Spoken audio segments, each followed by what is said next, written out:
All right, as I've been saying all day, we have been excited since yesterday when we heard this guy was coming in.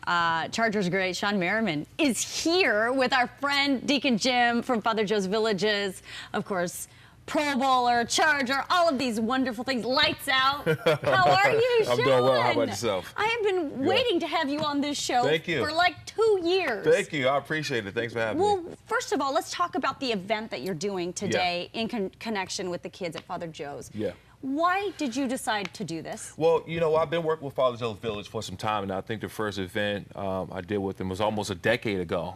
And I just recently ran into him not too long ago at a charity event. I was like, my God, I haven't seen you forever. So we just thought it was suitable and the perfect time of the year to do it to these great kids because they deserve a lot. And they've been having some misfortunes in their life and not awarded some of the things that we're awarded. So why not have around this time of year, be there for them and bring some smiles and faces and have some fun today. So, Deacon Jim, I mean, I'm assuming that you've told the kids that this guy's showing up. Are they losing their minds? They absolutely are. They've been excited all week about it, and they can't wait till this afternoon. Never mind the kids. You should see the staff. My team members and the staff. I mean, they're lining up. They're lining up. I don't know. I don't think anybody will be working, actually. I'm sure. They're going to be there, but we're excited. So what is going to happen today? What are you planning to do? You know, for one, first of all, when you go with these kids, you try to schedule an event. It never goes how you want it to go because they run everything. So you know, we'll be out there just interacting.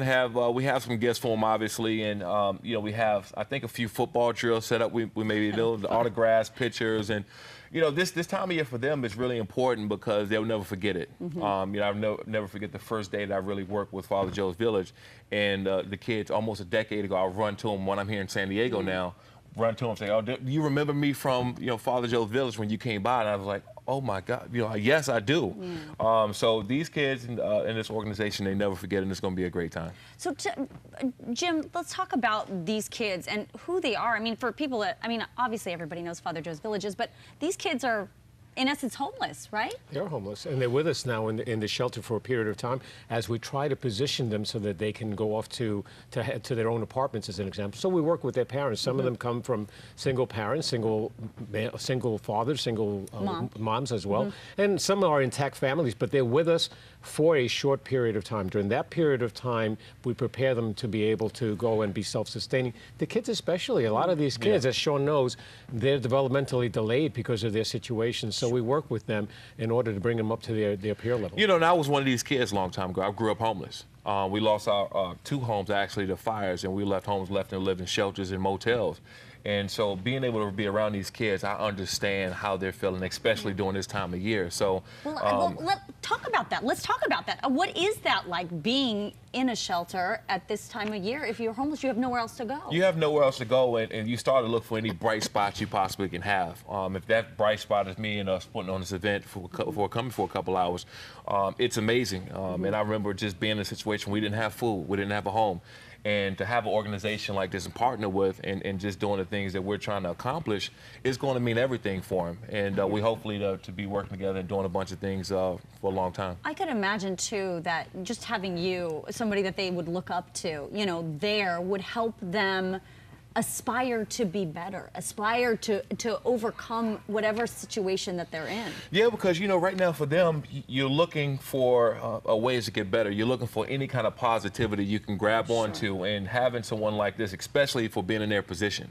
I can tell you exactly what it's like and what may be going through their heads this time of year, not having things that access, not being able to have the proper care, proper clothing, proper kids getting fed, hygiene, and just the proper things of life. And me being able to relate and sit down and have a conversation with them and let them know that it's going to be okay. I've been here before, and look what I'm doing now. And hopefully that they'll look back at this and say, you know what, Sean came out and worked with us, and they'll be going back 10 years from now doing the same things that I was doing. That's right. That's our hope as well. And Sean has a big heart. I mean, and in reading up on Sean and his background, just in high school I learned he wanted to start giving back, and there were the coat drives that he had. He comes from back east. I know because I come from back east, and it's cold back there. It's cold, especially at this time of year. Absolutely. And he was feeling for those who weren't as fortunate as he was. And at that point, he was just emerging from his own homelessness and started coat drives. I mean, big heart. Big heart. What a wonderful thing that you are doing today. How exciting is that? Now, I got to talk to you about some other things real Okay, quick. all right. Because you were talking about you're going to talk to the kids and you're going to give them some lights out swag and Right. some good stuff, you know, right? You're going to run some drills. So I have some video of you back in the day. Okay. And then I'm going to play some more recent video. So let's run the video from back in the day real quick. Just, you know, Oh, okay. with the, you know, the mohawk and the dance, you know, the whole thing, Right. So then, you know, a nice little sack there, boom, dance, Right. Okay, so then let's run the recent video of you on the NFL Network, really hyping yourself up. Do it, yeah. Yes.